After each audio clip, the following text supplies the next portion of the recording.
Originally confiscated by the government for upsetting, which is fun, so you guys have a fun time with that. Alright. I saw the best minds of my generation destroyed by madness, starving, hysterical, naked, dragging themselves to the Negro streets at dawn looking for an angry fix. Angel-headed hipsters burning for the ancient heavenly connections of starry dynamo in the machinery of night. Who poverty and tatters and hollow-eyed and high sat up smoking in the supernatural darkness of the water clouds, floating across the tops of cities, contemplating jazz. Who bared their brains to heaven under the L and saw Mohammedan angels staggering on tenement roofs illuminating. Who passed through universities with radiant cool eyes, hallucinating Arkansas and Blake-like tragedy among the scholars of Florida. Who were expelled from the academies for crazy and publishing obscene oaths on the windows of the skulls. Who cowered in unshaven rooms in underwear, burning their money in wastebaskets and listening to the terror through the walls. Who got busted in their pubic beards, returning through Laredo with a belt of marijuana for New York. Who ate fire in paint hotels or drank turpentine in Paradise Alley, death or purgatory their torsos night after night. With dreams, with drugs, with waking nightmares, alcohol and cock and endless balls. Incomparable blind streets of shuddering cloud and lightning in the mind, leaping toward poles of Canada and Patterson, illuminating all the motionless world of time between. Peyote solidities of halls, backyard green tree cemetery dawns, wine drunkenness over the rooftops, storefront burrows of key-head joyride neon blinking traffic lights, sun and moon and tree vibrations in the roaring winter dusks of Brooklyn, ashcan rantings, and a kind ting life of mind. Who chain themselves to subways for the endless ride from Battery to Holy Brahms, on Benzedrine until the noise of wheels and children brought them down, shuddering, mouth-racked and battered, bleak of brain, all drained of brilliance in the drear light of the tube. Who sank all night in the submarine light of Bickford's floated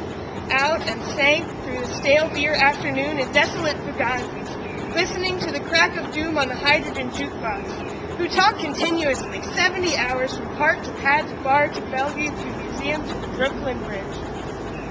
A lost battalion of platonic conversationalists jumping down the stoops, off fire escapes, off windsills, off the Empire State, out of the moon. Yakety-yakking, screaming, vomiting, whispering facts and memories and anecdotes and eyeball kicks and shocks of hospitals and jails and wars. Who whole intellects disgorged in total recall for 7 days and nights with brilliant eyes, meet for the synagogue cast on the pavement. Who vanished into nowhere Zen, New Jersey, leaving a trail of ambiguous picture postcards of Atlantic City Hall, suffering Eastern sweats and Tangerinian bone grindings and migraines of China under junk withdrawal in Newark's bleak furnished room. Who wandered around and around at midnight in the railroad yard, wondering where to go and when, leaving no broken hearts. Who lit cigarettes in boxcars racketing through snow toward lonesome farms and grandfather night. Who studied Claudius Poe, St. John of the Cross, telepathy, and Bob Kabbalah because the cosmos instinctively vibrated at their feet in Kansas. Who wandered through the streets of Idaho seeking visionary Indian angels who were visionary Indian angels. Who thought they were only mad when Baltimore gleamed in supernatural ecstasy. Who jumped in limousines with the Chinamen of Oklahoma in the impulse of winter midnight streetlight small town rain. Who lounged hungry and lonesome through Houston seeking jazz or sex or soup, and followed the brilliant Spaniard to converse about America and eternity, a hopeless task, and so took ship to Africa. Who disappeared into the volcanoes of Mexico, leaving behind nothing but the shadow of dungarees and the lava and ash of poetry scattered in fireplace Chicago. Who reappeared on the West Coast investigating the FBI in beards and shorts with big pacifist eyes, sexy in their dark skin, passing out incomprehensible leaflets. Who burned cigarette holes in their arms, protesting the narcotic tobacco haze of capitalism. Who distributed super communist pamphlets in Union Square, weeping and undressing while the sirens of Los Alamos wailed them down, and wailed down Wall, and the Staten Island ferry also wailed. who broke down crying in white gymnasiums naked and trembling before the machinery of other skeletons, who bit detectives in the neck and shrieked with delight in police cars for committing no crime but their own wild cooking, pederasty, and intoxication, who howled on their knees in the subway and were dragged off the roof, waving genitals and manuscripts, who let themselves be fucked in the ass by saintly motorcyclists and screamed with joy, who flew and were blown by those human seraphim, the sailors, caresses of the Atlantic and Caribbean love, who bawled in the morning and evenings in rose gardens and the grass of public parks and cemeteries, scattering their semen freely to whoever come who may, who hiccuped endlessly, trying to giggle, but wound up with a sob behind the partition in a Turkish bath, when a blonde and naked angel came to pierce them with a sword, who lost their love voice to the three old shrews of fate, the one-eyed shrew of the heterosexual dollar, the one-eyed shrew that winks out of the womb, and the one-eyed shrew that does nothing but sit on her ass and snip the golden intellectual threads of the craftsman's loom, who copulated, ecstatic and insatiate, with a bottle of beer, a sweetheart, a package of cigarettes, a candle, and fell off the bed and continued along the floor and down the hall, and ended fainting on the wall with a vision of ultimate cunt and cum eluding the laxism of consciousness, who sweetened the snatches of a million girls trembling in the sunset, and were red-eyed in the morning but prepared to sweeten the snatch of the sunrise, flashing buttocks under barns and naked in the lake, who went out pouring through Chicago in myriad stolen night cars, North Carolina, secret hero of these poems, coxman and Adonis of Denver,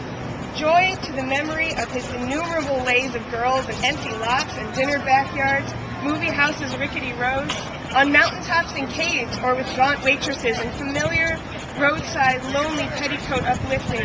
and especially secret gas station solipsism of John's, and hometown alleys too, who faded out in vast sordid movies, were shifted in dreams, woke on a sudden Manhattan, and picked themselves up out of basements hung over with heartless decay and horrors of Third Avenue iron dreams, and stumbled to unemployment offices, who walked all night with their shoes full of blood on the snowbank, docks waiting for a door in the East River to open to a room full of steam heat and opium, who created great suicidal dramas on the apartment cliff banks of the Hudson under the wartime blue floodlight of the moon, and their heads shall be crowned with laurel in oblivion, who ate the lamb stew of the imagination or digested the crab at the muddy bottom of the rivers of Bowery, who wept at the romance of the streets with their pushcarts full of onions and bad music, who sat in boxes breathing in the darkness under the bridge, and rose up to build harpsichords in their lofts, who coughed on the 6th floor of Harlem, crowned with flame under the tubercular sky, surrounded by orange crates of theology, who scribbled all night rockin' and rollin' over lofty incantations which in the yellow morning were stanzas of gibberish,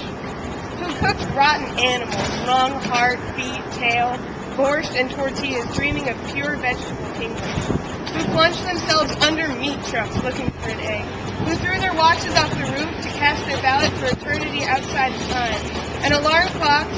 fell on their heads every day for the next decade, who cut their wrists 3 times successively unsuccessfully, gave up and were forced to open antique stores where they thought they were growing old and cried, who were burned alive in their innocent flannel suits on Madison Avenue amid blasts of leaden verse and the tanks of clutter of the iron regiments of fashion, and the nitroglycerin shrieks of the fairies of advertising and the mustard gas of sinister intelligent editors, or were run down by the drunken taxicabs of absolute reality, who jumped off the Brooklyn Bridge, this actually happened, and walked away unknown and forgotten into the ghostly days of Chinatown soup alleyways and fire trucks, not even one free beer, who sang out of their windows